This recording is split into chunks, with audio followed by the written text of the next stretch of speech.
क्या आपने कभी सोचा है, जब इंसान को अपनी शक्ति पर घमंड हो जाए तब उसका क्या परिणाम होता है।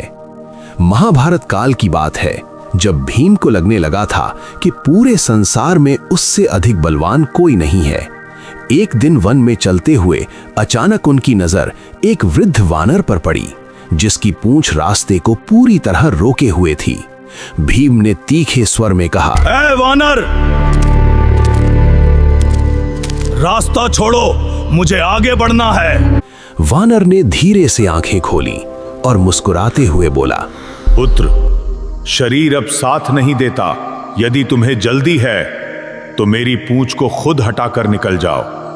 इतना सुनते ही भीम के चेहरे पर अहंकार से भरी मुस्कान आ गई और उसने कहा, बस इतनी सी बात? ये काम तो मैं एक उंगली से कर सकता हूं।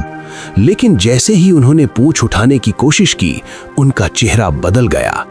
पूरी शक्ति लगाने पर भी पूंछ 1 इंच तक नहीं हिली। अब भीम का माथा पसीने से भर गया था। उनका घमंड धीरे धीरे टूटने लगा।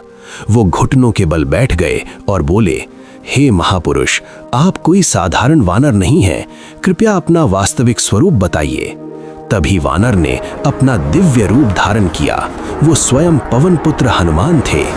हनुमान जी ने शांत लेकिन गूंजती हुई आवाज में कहा, भीम, शक्ति का अहंकार सबसे बड़ी कमजोरी बन जाता है।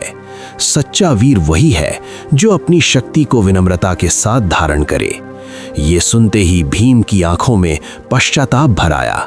उन्होंने झुककर हनुमान जी के चरणों को स्पर्श किया। उस क्षण भीम का घमंड पूरी तरह टूट चुका था।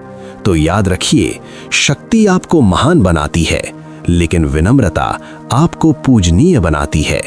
बोलो जय हनुमान।